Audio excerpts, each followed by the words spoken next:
Taterskin and the Eco-Defenders, Book 2, Tell It to Future Generations, Chapter 52. At dawn the next day, our onslaught began. Tub Thumper, her brother Chumbawamba, and Ocero led the way, ramming into the fence, knocking it down. The rest of us rushed in right behind them, breaching the defenses. Robette stayed back with the pups and Marmalade, watching and serving as a sentinel. While most in the camp were only then waking up, wondering what all the racket was, the rest of us barged into the hut where Ravel was being held. On hearing the commotion outside, both of Ravel's guards instantly yanked him off his cot and shoved him out the back door. We hadn't realized the hut even had a back door. Scarlet hadn't seen anybody use it, or she would have told us of its existence. So we turned right around and went out the front door, split into two groups, and ran around to the back of the hut. One group going around the right side of the hut and the other in the opposite direction. In a not-so-instant replay of what had happened when he was first captured, Ravel was handcuffed, and he had a guard on each side of him. Rory and Stripes voiced their anger over this with the most menacing roars I had ever heard. I growled myself. All of us were loudly expressing our feelings, in fact. The captor, with the pistol aimed at Ravel's head. This caused us to cease our threats and quiet down. "I have 6 bullets in this gun," the gunman said. "The first one will be for your friend. It will be the last thing that goes through his mind. The next 4 will be for the 4 of you closest to me. I will save the last bullet for myself because I know you will trample me and rip me to shreds and ribbons once I'm out of ammo." "Hey, what about me?" his fellow captor said. "What about you?" he replied. "You'll have to take care of yourself." The guard with the gun had not noticed Needle-Nosed Jean, the giant anteater, walking slowly up to the group.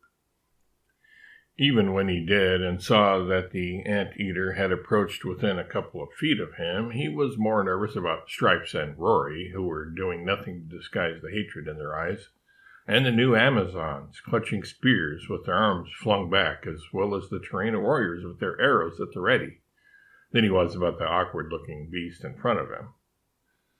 Besides, Jean was feigning interest in the ants running here and there over the ground, pretending to have no real interest in the affair with Ravel.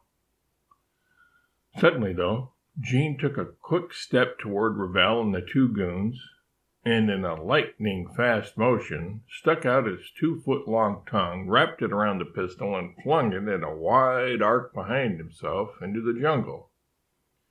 The path the gun took through the air reminded me of Michael Jordan skying for a dunk. Now weaponless, the man turned to run, but was struck down by his former comrade.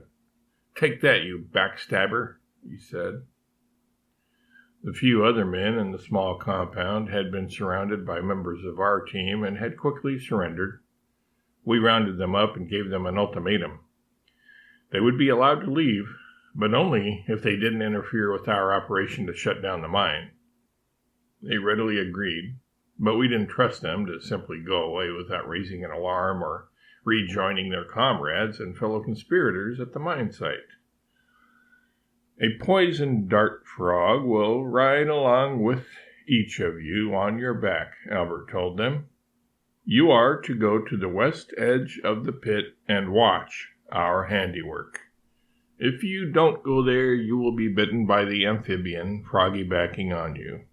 Also, if on the way you alert anybody about what has happened here, and that we are on the way to shut down the mine, you will in that case also be bitten by the poisonous frog.